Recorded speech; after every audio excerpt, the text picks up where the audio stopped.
Hello and welcome everyone to our YouTube channel, The Simplified Concept. Myself Abhishek Mukherjee. Previous লেকচারে আমরা যেটা নিয়ে আলোচনা করেছিলাম সেটা হচ্ছে ইকুইলিব্রিয়া রেটস অ্যান্ড মেকানিজমস। প্রথম পার্ট ছিল।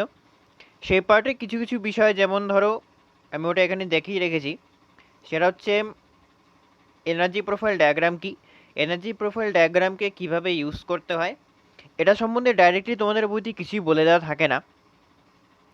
স্পেশালি যারা ওয়েস্ট বেঙ্গল বোর্ডের, তো ওয়েস্ট বেঙ্গল বোর্ডের যে বিভিন্ন পাবলিশার্সের যে বইগুলো আসবে ওই বইগুলোতে এটা সম্পর্কে বলে দেওয়া থাকে না, কিন্তু এটা আমাদের পরবর্তী কাজে লাগে। যেমন ধরো যখন তোমরা মেকানিজম ড্র করবে, মেকানিজমের সঙ্গে বইয়ের পাশে এরকম কিছু কার্ভ দেখতে পাবে, তো তোমরা তো স্বাভাবিকভাবেই দেখে হয়তো বুঝতে পারবে না।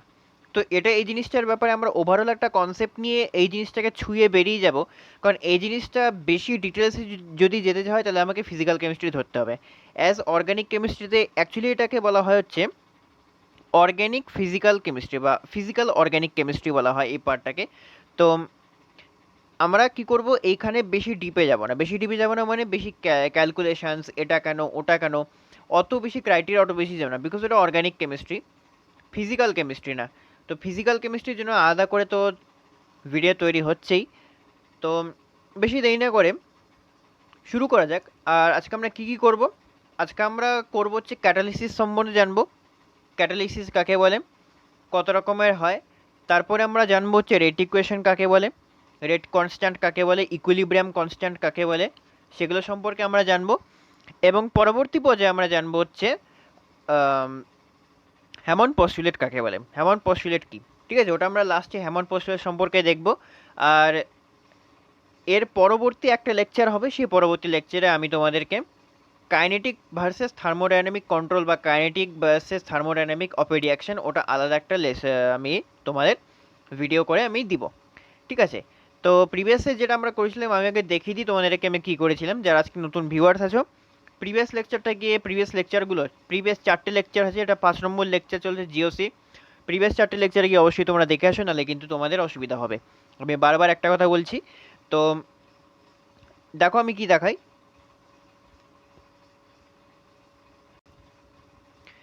তো এখানে দেখতেই পাচ্ছ যে আমরা রিয়াকশান প্রোগ্রেস, রিয়াকশান কোঅর্ডিনেট, সেই নোটসগুলো তোমরা প্রিভিয়াস ভিডিওতে পাবে, সব জিনিস একই জিনিস আছে। তো কী কী জিনিস হয় আমরা সেগুলো দেখেছি। তো এই জিনিসগুলো তোমরা দেখেছো, বা reaction coordinate, reaction progress, delta জি কোনটা, টাইম কোনটা, ঠিক আছে। তো আজকে আমরা যে জিনিসটি নিয়ে আলোচনা করব, আমাদের আলোচনার বিষয় হচ্ছে ইকুইলিব্রিয়াম কনস্ট্যান্ট, ঠিক আছে। তো ইকুইলিব্রিয়াম কনস্ট্যান্ট, প্রথম কথা ইকুইলিব্রিয়াম কনস্ট্যান্ট জিনিসটাকে একটু দেখা যাক যে what is actually equilibrium constant.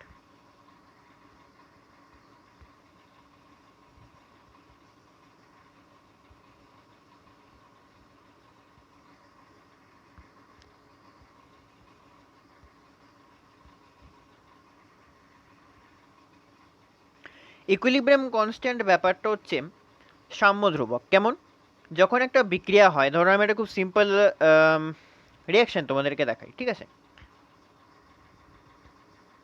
ধরো একটা বিক্রিয়া এ, আর এ থেকে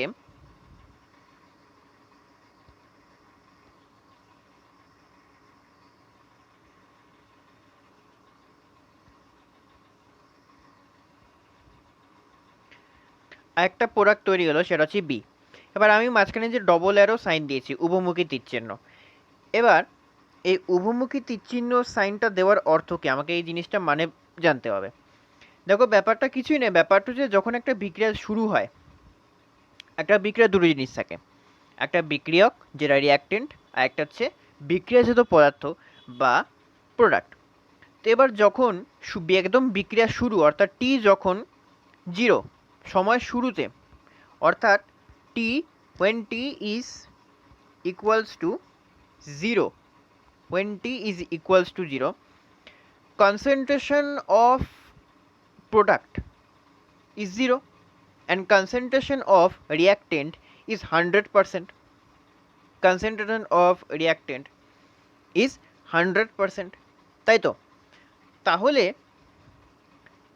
এবার কনসেন্ট্রেশনকে আমরা কীভাবে লিখি, কনসেন্ট্রেশনকে সবসময় মনে রাখবে থার্ড ব্র্যাকেট দিয়ে কনসেন্ট্রেশনকে লেখা হয়, কনসেন্ট্রেশনকে অলওয়েজ থার্ড ব্র্যাকেট দিয়ে লেখা হয়।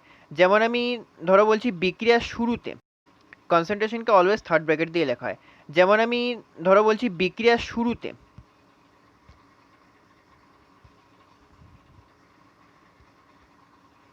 বি এর কনসেন্ট্রেশন অফ বি, এটা হচ্ছে কতটা, এটা 0 হবে, কনসেন্ট্রেশন অফ বি ইজ 0, ঠিক আছে। অ্যান্ড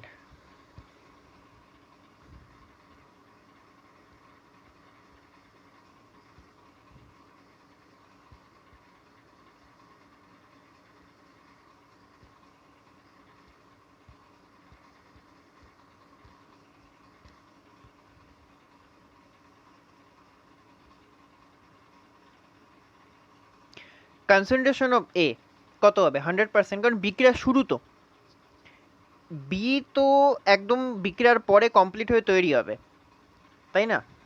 তো বি বি তো বিক্রিয়ার পরে তৈরি হয়ে কমপ্লিট হবে।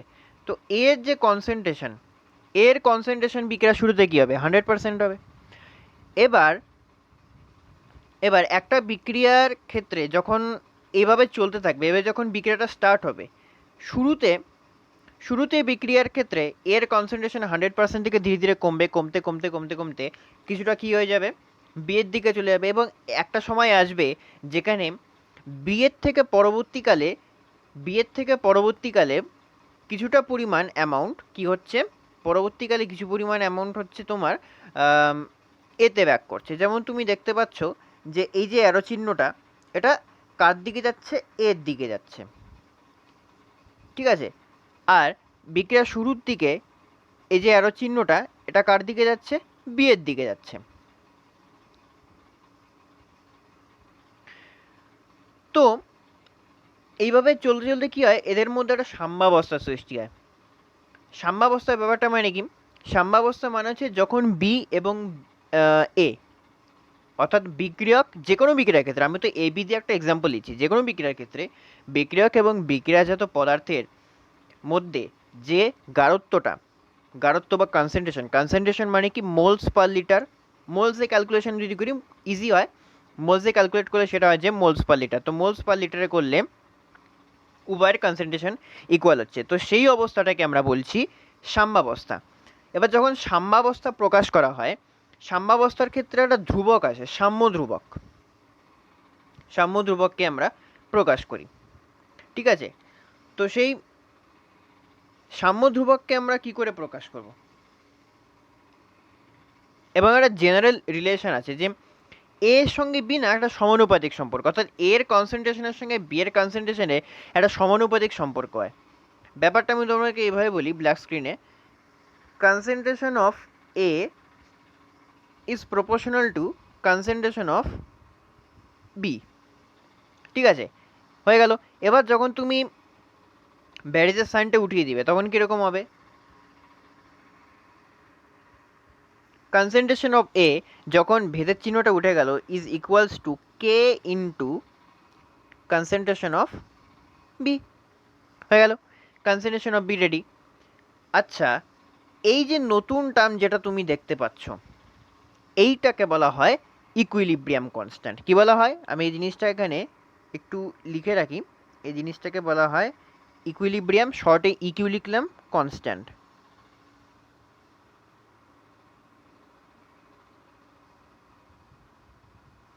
এই জিনিসটাকে আমরা বলি ইকুইলিব্রিয়াম কনস্ট্যান্ট, ঠিক আছে। এবার এই ইকুয়েশনটাকে যদি আমাকে যদি কে এর আকারে রিপ্রেজেন্ট করতে, তাহলে কীরকম হয়ে যাবে, তাহলে ইকুইলিব্রিয়াম কনস্ট্যান্ট কে এর আকারে লিখতে গেলে আমাকে হয়ে যাবে B by A, B by A. তাহলে ইকুইলিব্রিয়াম কনস্ট্যান্ট যেটা আসছে, এবারে ইকুইলিব্রিয়াম কনস্ট্যান্ট তোমার যেটা আসছে, এই ইকুইলিব্রিয়াম কনস্ট্যান্টের ব্যাপারটা কি বলতো, যে যখন 1 মোলার দিয়ে যখন চিন্তা করি, ধরো রিয়াক্টেন্টের কনসেন্ট্রেশন 1 মোলার এবং প্রোডাক্টও 1 মোলার তৈরি হলো, তো দুজনের মধ্যে সাম্যাবস্থা, এবং সাম্যাবস্থার যে ঘটনাটা হলো সেখানে যে ধ্রুবকটা যে আসলো সেটা হচ্ছে ইকুইলিব্রিয়াম কনস্ট্যান্ট। বাট আমি এত ডিটেলসে এটা বলছি না এখানে, বিকজ অর্গানিক কেমিস্ট্রিতে তোমাদেরকে জেনে রাখার জন্য বলছি। এটা সম্বন্ধে আরও ডিটেলসে তুমি তোমার ফিজিক্যাল কেমিস্ট্রির সাম্যাবস্থা চ্যাপ্টারে পেয়ে যাবে। এবার সবসময় মনে এত ডিটেলসে এটা বলছি না এখানে, বিকজ অর্গানিক কেমিস্ট্রিটা তোমাদেরকে জেনে রাখার জন্য বলছি। এটা সম্বন্ধে আরও ডিটেলসে তুমি তোমার ফিজিক্যাল কেমিস্ট্রির সাম্যাবস্থা চ্যাপ্টারে পেয়ে যাবে। এবার সবসময় মনে রাখবে ইকুইলিব্রিয়াম কনস্ট্যান্টকে প্রকাশ করা হয় হচ্ছে বিক্রিয়ক, না, উপরে হচ্ছে বিক্রিয়াজাত পদার্থের গাঢ়ত্ব, উপরে হচ্ছে থার্ড ব্র্যাকেটে বিক্রিয়াজাত পদার্থের গাঢ়ত্ব, এবং নিচে লেখা হয় বিক্রিয়কের গাঢ়ত্ব। এটা হচ্ছে ইকুইলিব্রিয়াম কনস্ট্যান্ট, যে কোনো রকমের ইকুইলিব্রিয়াম কনস্ট্যান্ট সেটা এবার ইকুইলিব্রিয়াম কনস্ট্যান্ট কিন্তু সমান চাপ উষ্ণতায় হতে পারে, উষ্ণতা নিরপেক্ষ। হ্যাঁ, চাপের উপর নির্ভর করে। কেপি, কেসি, এরকম অনেক ইকুইলিব্রিয়াম কনস্ট্যান্ট তোমরা পাবে। কেপি পাবে, কেসি পাবে, কে এক্স পাবে, ঠিক আছে। তারপরে আয়োনাইজেবল, হ্যাঁ, the ionic product of water, সেটা আয়নিক ইকুইলিব্রিয়াতে তোমরা এরকম কিছু দেখতে পাবে। তো এই গেল ইকুইলিব্রিয়াম কনস্ট্যান্ট। এবার এই ইকুইলিব্রিয়াম কনস্ট্যান্ট কিভাবে একটা বিক্রিয়ক এবং বিক্রিয়াজাত পদার্থের শক্তির ডিফারেন্সের ওপর ডিপেন্ড করে। কি বললাম? বিক্রিয়ক এবং বিক্রিয়াজাত পদার্থের শক্তির, অর্থাৎ আমি শক্তির ব্যাপারে আগেই বলেছি যে একটা রিয়াক্টেন্ট, একটা প্রোডাক্টের এনার্জি থাকে, এবং কোশ্চেন হচ্ছে কী ধরনের এনার্জি। আরে ভাই, কেমিক্যাল এনার্জি, এনার্জির কোনো রং আছে? এবার তো কেমিক্যাল রিয়াকশন হচ্ছে, তো কী এনার্জি হবে? কেমিক্যাল এনার্জি হবে। হ্যাঁ, এবার থার্মাল এনার্জি হতে পারে। যদি থার্মাল এনার্জি হয়, তাহলে থার্মাল এনার্জি কেমিক্যাল রিয়াকশনের ক্ষেত্রে কেমিক্যাল এনার্জিতে কনভার্ট হলো, কিংবা সেটা এন্ডোথার্মিক তাপগ্রাহী, কিংবা যদি থার্মাল এনার্জিটা, মানে যদি কেমিক্যাল এনার্জিটা কোনোভাবে যদি থার্মাল এনার্জিতে কনভার্ট হয়, হিট প্রডিউস করে, অর্থাৎ সেখান থেকে এক্সোথার্মিক তাপদায়ী বিক্রিয়া। তো এরকমভাবে এনার্জি কনভার্সনস তো হতেই থাকে, কিন্তু রিয়াক্টেন্টের প্রোডাক্টের এনার্জি ডিফারেন্সের ভিত্তিতে কি করে আমরা ইকুইলিব্রিয়াম কনস্ট্যান্টকে ডিরাইভ করব। এটা একটা জাস্ট ফর্মুলা আছে, আমি তোমাকে সেই ফর্মুলাটা বলে রাখছি। যার একটা সমীকরণ আছে, এবং সেই সমীকরণটা আবিষ্কার করেন, আমি এখানে লিখে রাখি, সেই সমীকরণটা আবিষ্কার করেন হচ্ছে জে উইলিয়ার্ড গিবস, ঠিক আছে। ব্ল্যাক স্ক্রিনে যাই, সরি হোয়াইট স্ক্রিনে, সেটা হচ্ছে জে উইলিয়ার্ড গিবস, নামটা লিখে রাখি।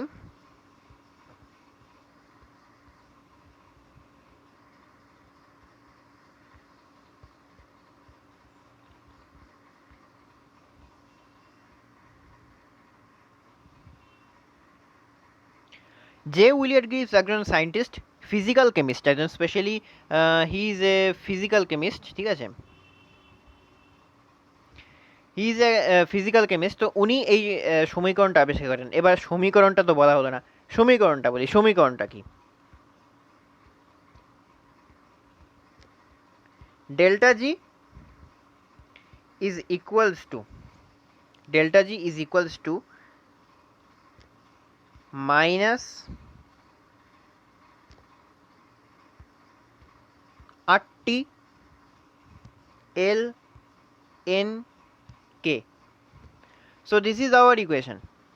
Delta G is equal to minus RT ln K.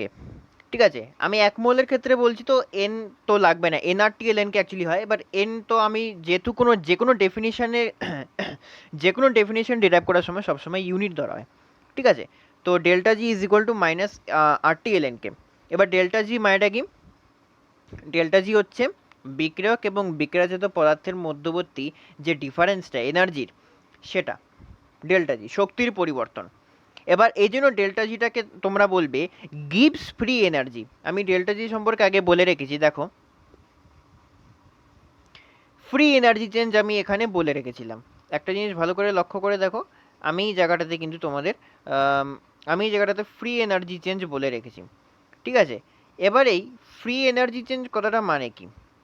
Free energy change মানে কিন্তু কতটা পরিমাণে তোমার এনার্জি অ্যাকচুয়ালি ফ্রি হয়ে গেল। এবার যেহেতু এটা গিবস 1870 খ্রিস্টাব্দে আবিষ্কার করেছিলেন এই ইকুয়েশনটাকে, তো সেজন্য সায়েন্টিস্ট গিবের নাম অনুসারে এই ইকুয়েশনটাকে গিবস ফ্রি এনার্জির একটা ইকুয়েশন বলা হয়। বাট ওই যে আমি টার্মটা বললাম delta G is equal two minus RT ln K, এটা তুমি অনেক জায়গায় পাবে, তো সেক্ষেত্রে গিবস ফ্রি এনার্জি বলা হয়। এবার যে এলএন যেটা আছে, এলএন মানে নর্মাল লগ, তুমি যদি লগের ফর্মে অর্থাৎ লগের বেস 10 করে লেখো, তাহলে 2.303 দিয়ে গুণ করে তুমি ওটা নিজেই করতে পারবে। নাও কে কি? কে যে বললাম ইকুইলিব্রিয়াম কনস্ট্যান্ট। তো তোমার কোনো নিউমেরিক্যাল দেওয়া আছে, এবার ওই নিউমেরিক্যালে যদি ডেল্টা জির মান জানা থাকে, আর এর মান জানা থাকে 8.314 জুল, পার মোল পার কেলভিন, টি হচ্ছে কেলভিন টেম্পারেচার, আর হচ্ছে তোমার ইউনিভার্সাল গ্যাস কনস্ট্যান্ট, জি হচ্ছে গিবস ফ্রি এনার্জি। এই তিনটার মান জানা থাকলে এলএন কে থেকে তুমি কে এর মান ইজিলি বের করতে পারবে। কিংবা তোমার বাঁ দিকের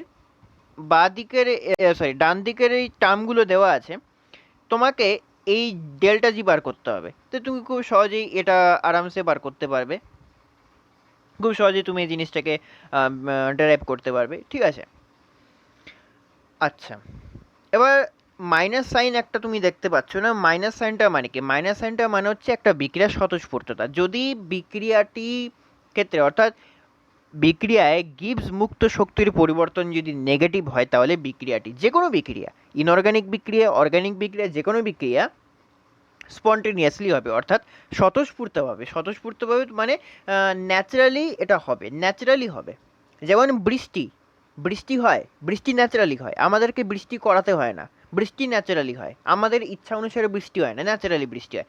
এখানেও সেরকম, যদি তোমার ডেল্টা জির পরিবর্তনটা, তোমার ওভারঅল অ্যান্সার যদি নেগেটিভে আসে, তাহলে বুঝতে হবে তোমার রিয়াকশন স্পন্টেনিয়াস হবে। স্পন্টেনিয়াস মানে হচ্ছে স্বতঃস্ফূর্ত, আর নন স্পন্টেনিয়াস মানে অস্বতঃস্ফূর্ত। তো তোমার বিক্রিয়া স্পন্টেনিয়াস হবে। তো এই গেল হচ্ছে সাম্যধ্রুবক সম্পর্কে আমি বললাম। সাম্যধ্রুবক সম্পর্কে তোমরা আরও পাবে, সাম্যধ্রুবক তোমরা সাম্যাবস্থা চ্যাপ্টারের ডিটেলসে তোমরা পেয়ে যাবে, আমি ওটার বিষয়ে এখন যাচ্ছি না। এরপর আমি যে জিনিসটা বলবো সেটা হচ্ছে rate equation. What is actually rate equation, ঠিক আছে? রেট ইকুয়েশন মানে হচ্ছে যখন কোনো একটা বিক্রিয়ার হারকে আমরা প্রকাশ করি সমীকরণের আকারে, then it act as a rate equation. হ্যাঁ, অ্যাকচুয়ালি এটা কেমিক্যাল কাইনেটিক্সের পার্ট, তুমি পাবে পরে জিনিসটা, কেমিক্যাল কাইনেটিক্সের পার্ট তুমি অ্যাকচুয়ালি পাবে। ও আরেকটা জিনিস দেখানো হয়নি, এই যে এই জায়গাটা না, এটা এখানে এটা অ্যাকচুয়ালি ইকুয়াল টু আমি কে করে দিই, ঠিক আছে তোমাদের।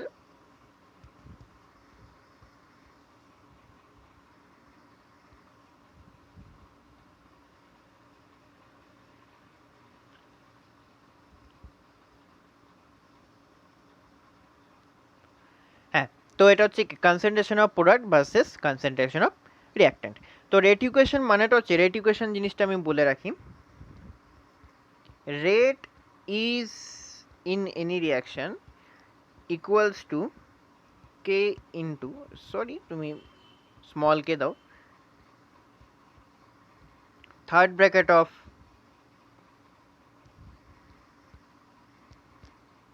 Substrate into third bracket of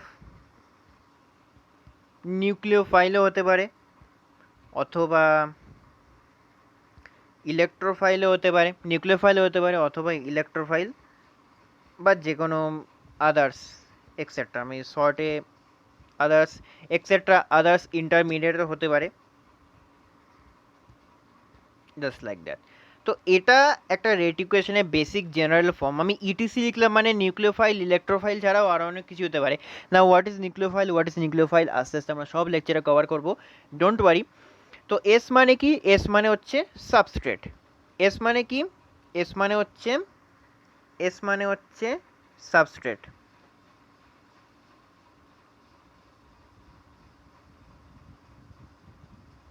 now substrate মানে কি? সাবস্ট্রেট, আরে বিক্রিয়কটাকেই আমরা সাবস্ট্রেট বলছি। একটা অর্গানিক রিয়াকশনে মেনলি দুটো পার্ট থাকে, একটা সাবস্ট্রেট, একটা রিয়েজেন্ট। রিয়েজেন্ট হচ্ছে সেটা যেটার সঙ্গে সাবস্ট্রেট বিক্রিয়া করে একটা নতুন কিছু উৎপন্ন করে। আমি তোমাকে এ বি দিয়ে যেটা এক্সাম্পল দিলাম ওটা খুবই সিম্পল এক্সাম্পল। হ্যাঁ, এবার কিছু রিয়াকশনের দুটো টাইপ হয়, আমি সেটা সম্পর্কে নেক্সট লেকচারে কভার করব, বা তারপর লেকচারে যখন সময় হবে। হ্যাঁ, তো এস মানে হচ্ছে সাবস্ট্রেট, অর্গানিক আছে। আচ্ছা, একটা রিয়াক্টেন্ট যখন কারোর সঙ্গে বিক্রিয়া করবে তখন তো ওকে কিছু লাগবে, সবসময় তো চাপ তাপ উষ্ণতা হবে না, আর কেউ তো লাগবে ওকে, ওর সাথে বিক্রিয়া করে নতুন কিছু তৈরি হওয়ার জন্য কিছু তো লাগবে, একটা প্রোডাক্ট তৈরি হতে হবে, তাই না? আটার সঙ্গে জল মিলিয়ে তারপরে তো রুটি হবে, খালি আটা দিয়ে, শুকনো আটা দিয়ে তুমি রুটি বানাতে পারবে না, আটার সঙ্গে জল মিলালে তবেই তো রুটিটা হবে, রুটির মণ্ড তৈরি হবে, তারপরে সেই রুটি পেলে তোমাকে রুটি পরিবেশন করা হবে, জাস্ট লাইক ব্যাপারটা সেরকম। তো সেই জল হচ্ছে ওখানে রিয়েজেন্ট, আর মেইন মাল হচ্ছে সাবস্ট্রেট, হচ্ছে যেটা আটা, অ্যাজ এ এক্সাম্পল আমি বললাম, ঠিক আছে? নাও নেক্সট এই জিনিসটাকে, এই যে সমীকরণটা যেটা তোমরা দেখতে পাচ্ছ, এই যে পুরো সমীকরণটা রেট সমান সমান দিয়ে, এটা হচ্ছে রেট ইকুয়েশন, এটা হচ্ছে রেট ইকুয়েশন। হ্যাঁ, আর রেট ইকুয়েশনের সঙ্গে এই যে তোমার কে দেখতে পাচ্ছ, এই কেটা হচ্ছে রেট কনস্ট্যান্ট। কি বললাম? এই কেটা হচ্ছে রেট কনস্ট্যান্ট। আমি জিনিসটা লিখে রাখি।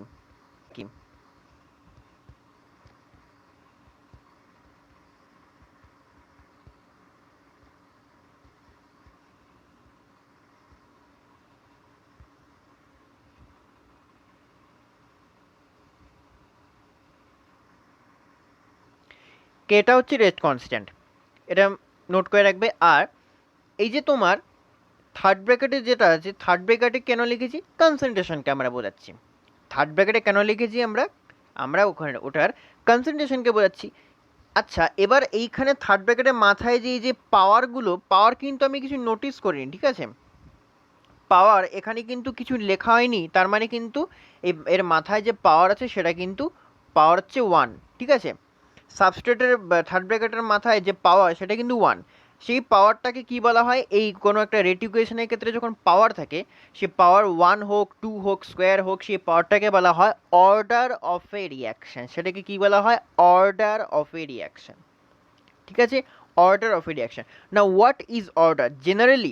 জেনারেলি অর্ডারকে না, আমি একটা রেট ইকুয়েশন দেখাই তোমাকে। ধরো আর দিয়ে লিখলাম, R is equal to K into substrate, আর তারপরে ধরো ইন্টারমিডিয়েট কেন? নিউক্লিওফাইল ইলেকট্রোফাইলকে আর মাথায় এন লেখা হয়। এন মানে কি? এন মানে হচ্ছে order. N is indicating order of the reaction. n is indicating order of the reaction. Okay, now n is indicating order of the reaction. আচ্ছা, অর্ডার অফ দ্য রিয়াকশন কাকে বলে আমি জিনিসটা একটু বলছি। অর্ডার অফ এ রিয়াকশন বলতে যেমন এখানে n লেখা আছে, আমি n দিয়ে ওকে রিপ্রেজেন্ট করি। অর্ডার অফ এ রিয়াকশন বলতে এটাই বোঝাচ্ছে যে একটা বিক্রিয়কের ক্ষেত্রে কোনো একটা বিক্রিয়ার হার সমীকরণ, ধরো একটা বিক্রিয়ার সমীকরণ দেওয়া আছে, ধরো a plus B is equal to C plus D, A plus B arrow দিয়ে সি প্লাস ডি। তো এটা কি? এটা ইন্ডিভিজুয়ালি এটা একটা বিক্রিয়ার হার সমীকরণ। এবার এই বিক্রিয়ার হার সমীকরণের সাপেক্ষে আমি যখন এটা রেট ইকুয়েশন বার করব, এবং তখন রেট ইকুয়েশন বার করার সময় বিক্রিয়কের গাঢ়ত্ব, এই যা বিক্রিয়ক বা সাবস্ট্রেটের এটার গাঢ়ত্ব রাশি, অর্থাৎ এটার যে পাওয়ার, সেই পাওয়ারটা হচ্ছে রিঅ্যাক্টেন্ট অর্থাৎ সাবস্ট্রেটের সাপেক্ষে রিয়াকশনের অর্ডার, আর টোটাল যে পাওয়ারের সামারি, অর্থাৎ সাবস্ট্রেটের পাওয়ার এবং ইন্টারমিডিয়েটের পাওয়ার, সাবস্ট্রেটের পাওয়ার এবং ইন্টারমিডিয়েটের পাওয়ার, এটা প্লাস এটা মিলিয়ে যেটা আসবে সেটা হচ্ছে ওভারঅল রিয়াকশনের ক্রম বা সামগ্রিক ক্রম বা ওভারঅল অর্ডার বলা হয়। আচ্ছা, এটা তো আমি বিক্রিয়ার অর্ডার সম্পর্কে বললাম, বাট কিছু মেনশন করা নেই। ধরো আর ইজ ইকুয়ালস টু তোমার দেওয়া থাকলো কে ইন্টু থার্ড ব্র্যাকেট একটা সাবস্ট্রেট নিলাম আর একটা ইন্টারমিডিয়েট দেওয়া আছে। ধরো এখানে 1, এবার 1 যদি হয় তাহলে তো লেখা দরকার নেই পাওয়ার 1 হলে, ঠিক আছে? এবার এখানে 0 লেখা আছে, 0 মানে তো কোনো কিছু পাওয়ার 0 মানে সেটা অবভিয়াসলি 1। এবার ধরো এখানে 2 লেখা আছে, তাহলে আর কিছু এখানে লেখা নেই, 1 তো 1 গেল। বাট সাবস্ট্রেটের রেসপেক্টে রিয়াকশনের অর্ডার কত? 2। বাট ওভারঅল রিয়াকশনের অর্ডার কত হবে এখানে? 3। 2 + 1 3। তো এটা হচ্ছে একটা রিয়াকশনের অর্ডার, এটা একটা পরীক্ষালব্ধ মান, এটা একটা অবজার্ভ, এটা এক্সপেরিমেন্ট করে এটা কিন্তু বার করা হয়, ঠিক আছে? মূলত অনেক রকমের অর্ডার তোমরা দেখতে পাবে। শূন্য ক্রমের বিক্রিয়া হয়, প্রথম ক্রমের বিক্রিয়া হয়, দ্বিতীয় ক্রমের বিক্রিয়া। বাট অ্যাকচুয়ালি এই চ্যাপ্টারে এই জায়গাটা ক্লাস 12-এর কেমিক্যাল কাইনেটিক্স চ্যাপ্টারের অন্তর্গত, তো তোমরা সেখানে সেটা দেখতে পাবে আরও ডিটেলসে। আমি এটা জাস্ট টাচ করে বেরিয়ে যাচ্ছি, ডিটেলসে যাচ্ছি না। রেট কনস্ট্যান্ট সম্পর্কে যেটা একটা কথা বলার আছে, এই যে এটা রেট কনস্ট্যান্ট তুমি যে দেখতে পাচ্ছ, এই রেট কনস্ট্যান্টের একটা স্পেশালিটি হচ্ছে, রেট কনস্ট্যান্ট কিন্তু টেম্পারেচারের ওপর কিন্তু নির্ভর কিন্তু করে। টেম্পারেচার যত চেঞ্জ হবে রেট কনস্ট্যান্ট কিন্তু চেঞ্জ হবে, ঠিক আছে? সবসময় এটা মনে রাখবে, টেম্পারেচারের সঙ্গে কিন্তু রেট কনস্ট্যান্ট ডিপেন্ড করে। আর রেট কনস্ট্যান্টের ভ্যালুর ওপর ডিপেন্ড করে কোনো রিয়াকশানের কিন্তু স্পিডকে আমরা ইকুয়েশন দেখে বলতে পারি বা রেট কনস্ট্যান্টের ভ্যালু দেখে আমরা বলতে পারি যে রেট কনস্ট্যান্টের কী ভ্যালু। রেট কনস্ট্যান্টের যা ভ্যালু সেটা দেখে কিন্তু বলতে পারি, কম হলে স্পিড কম, বেশি হলে স্পিড বেশি। বাট কনস্ট্যান্ট টেম্পারেচারে, at constant temperature rate constant কিন্তু রেট কনস্ট্যান্টের মান রিয়াক্টেন্ট অর্থাৎ সাবস্ট্রেটের কনসেন্ট্রেশন অর্থাৎ গাঢ়ত্বের ওপর নির্ভর অর্থাৎ ডিপেন্ড করবে না। এটা সবসময় মনে রাখতে হবে। এবার এগুলো সম্পর্কে এত ডিটেলস কথাবার্তা কিন্তু তোমাদের ক্লাস 11-এ কিচ্ছু নেই, জাস্ট বুড়িচ্ছু দেওয়া আছে, আমি তোমাদেরকে টাচ দিয়ে বলে যাচ্ছি, ঠিক আছে? এটা সম্পর্কে আরও ডিটেলসে এবং আরও অনেক গল্প গাথা তোমরা মহাভারত পড়বে, ক্লাস 12-এ গিয়ে তোমরা এই মহাভারতটা পড়বে।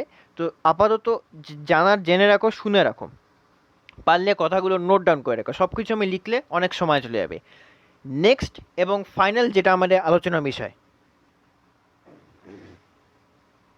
সেটা হচ্ছে হ্যামন্ড পস্টুলেট। কি সেটা?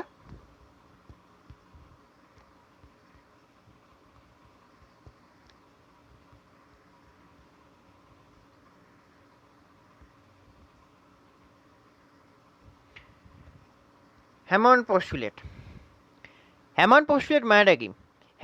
হ্যামন্ড পস্টুলেট বা হ্যামন্ড লেফলার, হ্যাঁ হ্যামন্ড লেফলার অ্যাকচুয়ালি, আরও স্পেসিফিক্যালি নামটা অ্যাকচুয়ালি যদি আমি বলতে যাই, হ্যামন্ড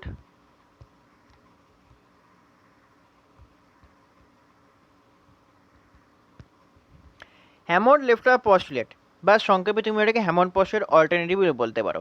পস্টুলেট মানে কি? পস্টুলেট মানে হচ্ছে একটা স্বীকার্য, বক্তব্য, স্বীকার্যকে ইংলিশে পস্টুলেট বলা হয়। সায়েন্টিস্ট হ্যামন্ড এবং লেফলার নিয়ে এটা বলেছিলেন।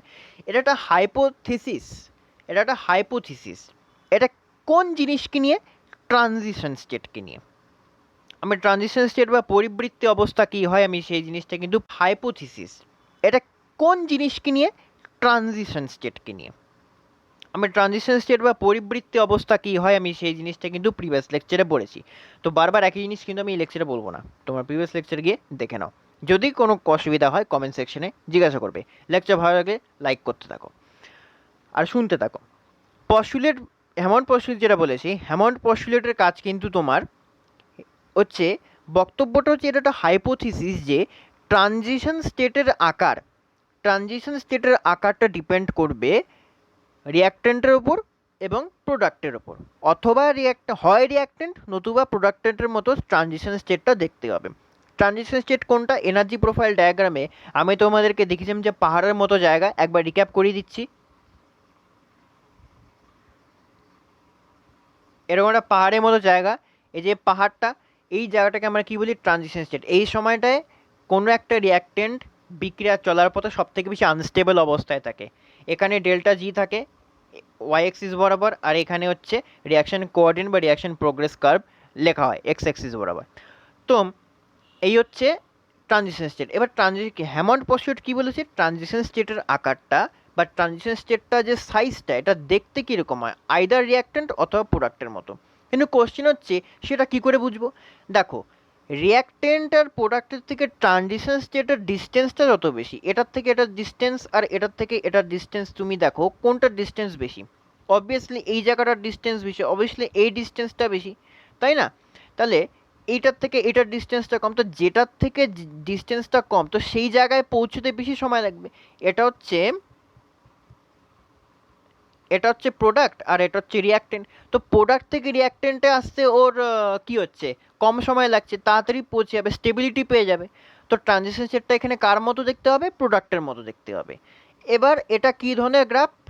এটা কী ধরনের গ্রাফ আমি আঁকালাম? এটা হচ্ছে একটা কী ধরনের গ্রাফ?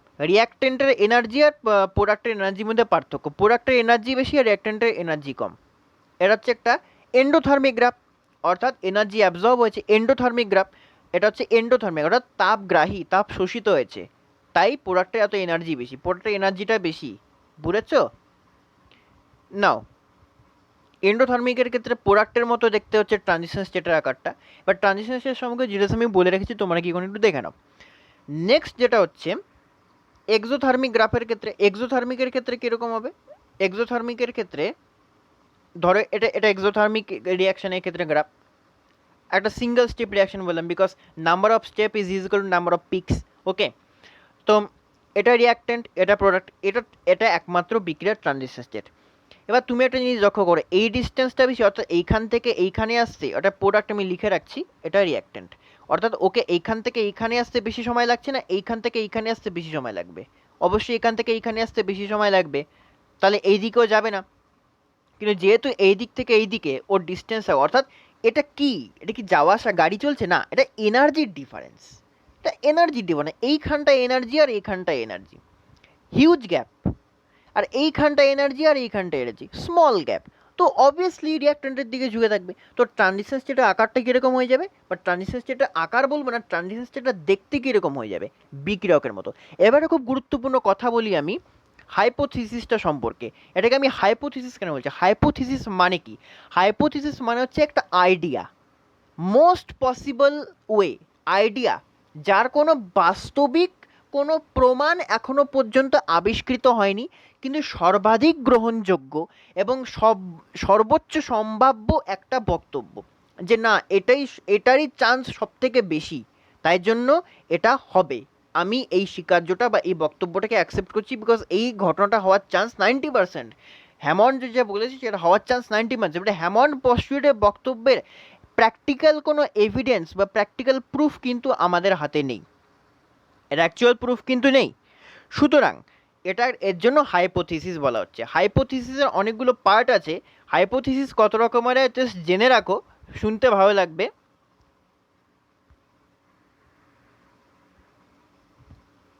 এই দেখো, আমি কপি করে রেখেছিলাম, অনেক লেখা হয়ে যাবে। Simple hypothesis, complex hypothesis, empirical hypothesis, নাল hypothesis, alternative hypothesis, logical hypothesis, statistical hypothesis.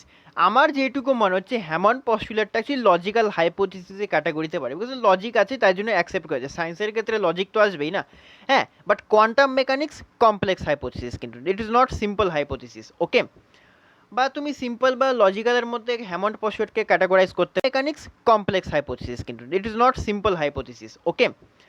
বা তুমি সিম্পল বা লজিক্যালের মধ্যে হ্যামন্ড পস্টুলেটকে ক্যাটাগরাইজ করতে পারো। তো এটাই জাস্ট হ্যামন্ড পস্টুলেট, এর থেকে বেশি কিচ্ছু কোনো বক্তব্য নেই। তো এটাই আমাদের হ্যামন্ড পস্টুলেট, যে ট্রানজিশন স্টেট আইদার রিয়াক্ট্যান্ট অথবা অর প্রোডাক্টের মতো দেখতে হবে। জাস্ট লাইক এটাই, এর কোনো বক্তব্য বা কোনো স্বীকার্য মুখস্থ করা কোনো দরকার নেই, যে সিম্পল কথা তুমি মনে রাখতে পারো। হাইপোথিসিস মানে বয়ে রাখলাম যে একটা আইডিয়া, যেটা বিজ্ঞান মহলে ধরো একটা কোনো একটা আইডিয়া কেউ বার করলো, কেউ সাজেশান দিল তার, এবং বিজ্ঞান মহলে বিজ্ঞ পণ্ডিতদের শুনে মনে হয়েছে আচ্ছা এটা ঠিক বলেছে। ঠিক মানে এই নয় যে 100% ঠিক, না, সর্বোচ্চ সম্ভাব্য চান্স যে ওর বক্তব্যটা ঠিক, বাট অ্যাকচুয়াল কোনো প্রুফ নেই, এটার প্রমাণ নেই খাতায় কলমে, বা প্র্যাকটিক্যালি কোনো প্রুফ নেই যে ও যেটা বলছে সেটা একদম কাটায় কাটায় মিলবে। তো এই ধরনের কথাগুলোকে হাইপোথিসিস বলা হয়। যেরকম হ্যামন্ড পস্টুলেট একটা হাইপোথিসিস, কোয়ান্টাম মেকানিক্স একটা হাইপোথিসিস, বিকজ কোয়ান্টাম মেকানিক্স নিয়ে এখন অনেক রিসার্চ চলছে, তো এটা এখনও শেষের পর্যায়ে। ওটা কোয়ান্টাম মেকানিক্স ছাড়ো, আমি বাদ দাও। তো এই ছিল আমাদের আজকের আলোচ্য বিষয়। আজকে বেশি আর বড় করলাম না। তো আজকে কী কী আমরা শিখলাম, রেট কনস্ট্যান্ট সম্পর্কে শিখলাম, রেট ইকুয়েশন সম্পর্কে শিখলাম, ইকুইলিব্রিয়াম কনস্ট্যান্ট সম্পর্কে শিখলাম, কে আবিষ্কার করেছিল, যে উইলিয়ার্ড গ্রিপস, এটা সবসময় মনে রাখবে, হ্যাঁ, ভালো লাগবে। মাঝখানে জল চলে আসে মাঝে মধ্যে। তো এই আর কি। তো আজকে আমাদের এই পর্যন্তই ছিল। ভিডিওটি ভালো লাগলে শেয়ার করো, ঠিক আছে। আর বিশেষ কিছু বলার নেই। যদি হাইপোথিসিসের ব্যাপারটা ভালো লাগে তো স্ক্রিনশট নিয়ে নিও। আর আমাদের একটা কথা বলে রাখি, লেকচারটা ভালো লাগলে শেয়ার করো অবশ্যই, বিকজ আমাদের পরিশ্রম কিন্তু তোমাদের যাতে মানে তোমাদের স্বার্থকে সেটা আমরা অবশ্যই চাই, কিন্তু তোমরা যেন একটু এফোর্ট দাও, খালি আমরা একতরফা দিয়ে গেলে তো হবে না। লেকচারটা ভালো লাগলে লাইক করো, শেয়ার করো, সাবস্ক্রাইব করো চ্যানেলটাকে। আর আমাদের ইনস্টাগ্রাম এবং ফেসবুক পেজ আছে, তোমরা চাইলে আমাদেরকে ওখানে ফলো করতে পারো। কোনো রকম কোনো ডাউটস থাকলে সেখানেও কমেন্ট সেকশনে ডাউট আমাদের এখন কমেন্ট সেকশনে ডাউট জিজ্ঞাসা করতে পারো। আদারওয়াইজ তোমরা ফেসবুক ইনস্টাগ্রাম পেজে কমেন্ট সেকশনে ডাউট জিজ্ঞাসা করতে পারো। তবে আমাদের আপাতত এই কোনো পোস্ট ইনস্টাগ্রামে করলে আমাদেরকে ট্যাগও করতে পারো, ঠিক আছে। আর আমাদের টিম আছে, আমি প্রতিদিন বলা আছে। তো আজকে এই পর্যন্তই, ভিডিও বেশি বড় করবো না। ভালো থেকো, সুস্থ থেকো, টেক কেয়ার অ্যান্ড জয় শ্রীরাম, জয় হনুমান।